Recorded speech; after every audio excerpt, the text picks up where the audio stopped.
എല്ലാവർക്കും നമസ്കാരം. പോസിബിൾ ചോദ്യങ്ങൾ തിരഞ്ഞെടുക്കുന്ന സമയത്ത് വളരെ ഇമ്പോർട്ടൻസ് ജീൻ ലൂക്ക് ഗോദാർദിനുണ്ട്. എന്താണ് ജീൻ ലൂക്ക് ഗോദാർദിൻ്റെ ഇമ്പോർട്ടൻസ്? എന്താണ് അദ്ദേഹത്തിൻ്റെ പ്രവർത്തന മേഖല? എന്തുകൊണ്ടാണ് ചോദ്യങ്ങൾ വരാൻ സാധ്യത? എന്നീ കാര്യങ്ങളാണ്, അതുമായി ബന്ധപ്പെട്ട ചോദ്യങ്ങളുമാണ് ഈ സെഷനിൽ നമ്മൾ ഡിസ്കസ് ചെയ്യുന്നത്. കേരളവുമായി ബന്ധപ്പെട്ടും ജീൻ ലൂക്ക് ഗോദാർദിനൊരു ബന്ധമുണ്ട്. അപ്പോൾ അങ്ങനെയുള്ള കാര്യങ്ങളാണ് ഇന്നത്തെ കാര്യത്തിൽ ഡിസ്കസ് ചെയ്യുന്നത്. ഒരു ജയൻ്റ് ഓഫ് എ ഡയറക്ടറാണ് ജീൻ ലൂക്ക് ഗോദാർദ്. വളരെയധികം ഇമ്പ്രസീവ് ആയിട്ടുള്ള സിനിമകൾ, ട്രെൻഡ് സെറ്റിംഗ് സിനിമകൾ സംവിധാനം ചെയ്ത ഒരു ഡയറക്ടറാണ് ജീൻ ലൂക്ക് ഗോദാർദ്. അപ്പോൾ ജീൻ ലൂക്ക് ഗോദാർദിനെ കുറിച്ചാണ് ഇന്നത്തെ ക്ലാസ്. അതുമായി ബന്ധപ്പെട്ട ചോദ്യം, സാധ്യതയുള്ള ചോദ്യങ്ങൾ, PSC ചോദിക്കാൻ സാധ്യതയുള്ള ചോദ്യങ്ങളാണ് നമ്മളിന്ന് ഡിസ്കസ് ചെയ്യുന്നത്. ആദ്യത്തെ ചോദ്യം എന്ന് പറഞ്ഞത്, ജീൻ ലൂക്ക് ഗോദാർദ് ഏത് ഭാഷയുമായി ബന്ധപ്പെട്ടിരിക്കുന്നു? ഏത് ഭാഷയിലാണ് അദ്ദേഹം സിനിമകൾ സംവിധാനം ചെയ്തത്? വളരെ ഇമ്പോർട്ടൻ്റ് ആയിട്ടുള്ള ചോദ്യമാണ്. സ്പാനിഷ്, ഇംഗ്ലീഷ്, അറബിക്, ഫ്രഞ്ച്, ഏതാണ്? ഗോദാർദ് ഫ്രഞ്ച് നവതരംഗ സിനിമയുടെ ഭാഗമാണ്. അപ്പോൾ വളരെയധികം ട്രെൻഡ് സെറ്റിംഗ് ആയിട്ടുള്ള സിനിമകൾ ഡയറക്റ്റ് ചെയ്തത് ഫ്രഞ്ച് ഭാഷയിലാണ്. അദ്ദേഹം ഫ്രഞ്ച് ഭാഷയിൽ സിനിമകൾ സംവിധാനം ചെയ്യുന്ന ഡയറക്ടറാണ് എന്നത് ഓർത്ത് വെക്കുക. വളരെ ഇമ്പോർട്ടൻ്റ് ആയിട്ടുള്ളൊരു ചോദ്യമാണ്.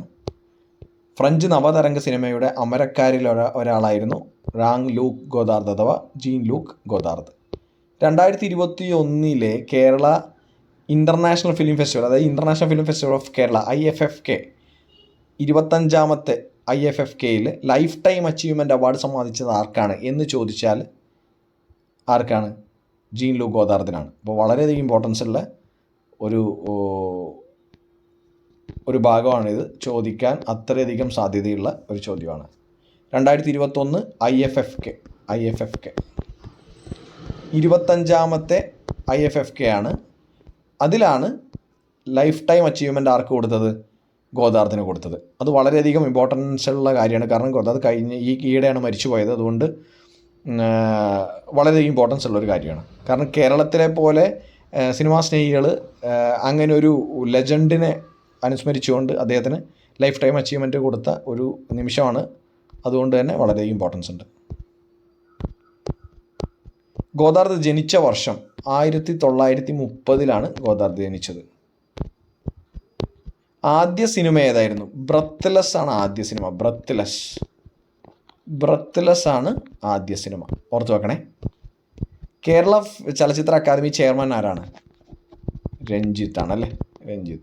ഡയറക്ടർ രഞ്ജിത്താണ് കേരള ചലച്ചിത്ര അക്കാദമി ചെയർമാൻ ആര് എന്ന ചോദ്യത്തിനുള്ള ഉത്തരം. അപ്പോൾ ഇത്രയും കാര്യങ്ങൾ ജീൻ ലൂക്ക് ഗോദാർദിനെ കുറിച്ച് ഓർത്ത് വെക്കണം. കാരണം ഒരു ചോദ്യമായേക്കാൻ സാധ്യതയുള്ള ഒരു പോർഷനാണിത്. കാരണം കേരളം അദ്ദേഹത്തെ ലൈഫ് ടൈം അച്ചീവ്മെൻറ്റ് നൽകി IFFKയിൽ അനുമോദിച്ചതാണ്, ആദരിച്ചതാണ്. അതുകൊണ്ട് തന്നെ അതിനൊരു ഇമ്പോർട്ടൻസ് ഉണ്ട്. അപ്പോൾ ഒരു ഫ്രഞ്ച് സംവിധായകൻ മരിച്ചുപോയി എന്നതിലുപരി കേരളം ഒരുപാട് ആസ്പയർ ചെയ്യുന്ന one of the biggest trend setting ഡയറക്ടേഴ്സിൽ ഒരാളായ ജീൻ ലൂക്ക് ഗോദാർദിന് അതിൻ്റെതായ സ്ഥാനമുണ്ട്. അതുകൊണ്ട് ചോദ്യത്തിൽ വരാൻ സാധ്യതയുണ്ട്. Okay, bye, take care.